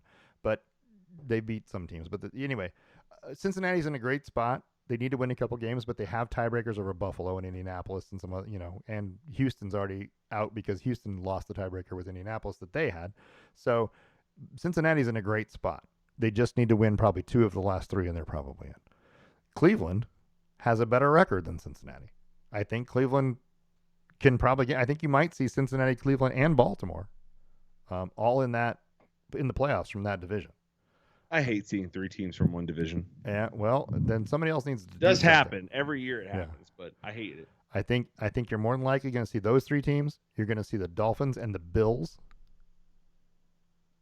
I feel, and then you're going to That's have, fair. um, the Jaguars. No, right now I don't think Jaguars is a team. I think it's the Colts. I don't know. It's hard for me to tell you if the Texans, the I Colts, agree. or the Jaguars are going to win that division, but I might put my I money think on the the Colts. Colts. I think the Colts are better than the Texans without C.J. Stroud, Right. Who they got to play next and the week? Jaguars Okay. even with. Houston plays Cleveland next week without C.J. Stroud. Ooh, big Right. game. That's a big game, and I think Cleveland's going to win that football game. That's why I'm saying Oh. Houston will lose and drop down. And so there's a lot going on here. The top 7 are going to make the playoffs. I feel like 3 of them are from the NFC, the AFC North. 2 of them are from the West. No, wait. One of them is from the West, Kansas City, right? And then you'll have Just can't see if Denver makes it. Yeah. the winner of if Denver doesn't. the winner of the South. Yep. And maybe Indianapolis or Houston. But I think Buffalo and Miami are going to be in. So it's going to be tricky. You're going to have like 3 or 4 teams battling. The Steelers are still not out. Even though the Steelers look terrible, they still have a chance at the playoffs. The Raiders still have a chance at the playoffs. Anything could happen. There's going to be a lot of football this week. The rest of this week will go a long ways to determining that because, like you said, there are some big games. That's that Cleveland-Houston game, number 1.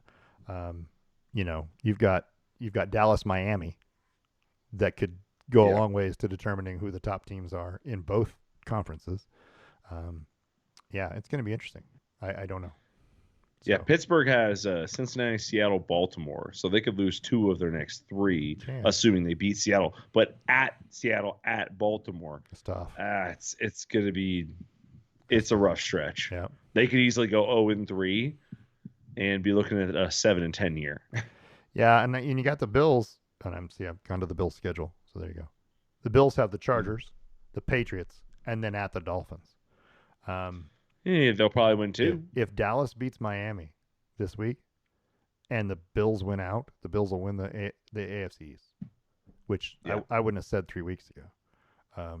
But yeah, they're definitely playing a lot better football, and their defense is what's doing it for them. But yeah, anyway, this is going to come down to the last week of the season. Somebody's going to get in the last week of the season, and that's kind of cool. There's going to be 4 playoff teams, there's going to be like 8 playoff teams in the last week of the season waiting for seeding. Yeah. So, but hey, you always say this. There's a lot more games on the schedule than just the last couple of weeks. Yep. If you win earlier, you don't have to worry about it later. That's true. If you at this point in the season, if you were 14-0, you wouldn't have to play the last 3 games probably. Yeah, it doesn't matter. That's the way I look at it. You just wouldn't have to do anything right now. You'd be in, and you wouldn't have to worry about it. But the NFC is a little more clear in that you have 4 teams that have kind of separated themselves: the Niners, the Cowboys, the Lions, the Eagles. Right? The only 3 of them are going to get a home game. The Eagles and Cowboys both can't get a home game in the first round because one of them won the division and one of them won't. So there's that. So one of those 2 teams is probably going to have to go on the road to play the winner of the NFC South, and that's either going to be Tampa, New Orleans, or Atlanta. I mean, the Bears are not out of the playoffs. They're 5-9. Yeah, they're about. I know, but I mean, there's still a chance, and so there's what you're going to have is you're going to have those 4 teams that have 10 wins right now, at least 10 wins right now. The Niners are probably going to win the NFC and be the number 1. The winner of the NFC East was probably going to be the 2. But the Detroit Lions are right there because the Lions play the Cowboys. They have a chance to make sure they're the number 2 if they beat the Cowboys. They definitely have a chance to be there. So, and then you're going to have that NFC South team that's going to host a playoff game against the other NFC East team, and they're going to be outmatched, but they're going to be playing at home. It happens every year. And then what you have is you have the Rams, the Vikings, the Seahawks, the Saints, all battling for a playoff spot. And it's going to be so exciting. It's going to be exciting. I like this. I like that. Come the end of the year, it's always more exciting. I do remember a few years back when I'm a Dolphins fan, but I remember a few years. It's been a long time now, but the NFC East. Do you remember a few years ago when they were all terrible and we were concerned because nobody was going to win the division with a winning record, right? When all the boys were named Jason and the Yeah, girls were named Brittany. and the NFC South is the same way right now. But I remember when the Dolphins were. This was probably 20 years ago. The Dolphins in the AFC East, all four teams were 6-6 after 12 games, and you're like, It's awesome. That makes for some exciting last four games, but nobody's any good. They're just kind of meh. So it's going to be exciting. I'm looking forward to more football. Yeah. All right. So trivia question. Trivia question. The trivia question was, who holds the NFL record for rushing yards in a single game by a quarterback? You know who the quarterback is. So who is it? It's Colin Kaepernick. It's Colin Kaepernick. Do you know how many yards he rushed for? What the record I is? do not know how many yards he rushed for. I'm going to guess it's around, if I remember right, because I know there are a couple other guys like Lamar Jackson had like 170 something one time, and he was close. So I'm going to guess it's around like 175. It's 181. Son of a biscuit. 181. And I was close. and the only reason I know that is the only reason this came up is because Justin Fields 2 weeks ago ran for 179 or 177 or whatever he ran for. Justin Fields is number 2? He's number 2. He has the record for a regular season game. Oh, wait, Colin did it in the playoffs, in a divisional playoff game, January 12th, 2013 against the Green Bay Packers. I wrote 2013 down. I was just going to, but that was an easy guess. I was just going to guess their Super Bowl year. Yeah. So yeah. Okay, so I got the person. I'm feeling pretty good about that. Feeling And I was pretty within 6 yards of it being accurate. So I mean, that's pretty good. That's pretty good. It's pretty good. It wasn't a super hard trivia question. I'm alternating back and forth between difficult and, easy. I didn't mind it. Yeah. So, all right. That's kind of all the time we have. We're way over budget. We're going to talk about college football transfer portals. We'll talk about college football playoff predictions for the playoff games that are coming up on the 1st next week. And I don't know. We'll find out what else we're going to. We'll talk about NFL week 16, the rest of week 16. It's going to be a big week. It's going to be exciting. So we got all that. Anything else you got to say? You got anything? You got a minute? You want to talk about anything? We're good? Yeah. Look around. Nope, nothing in particular. Life is good. Perfect. That's all we needed to hear. So, this has been the Best Lamm Sports Show. We are on YouTube. You can find all of our episodes on there. You can go to the website, lammsports.com. You can find the past episodes and links, the trivia question, the current trivia question on the website.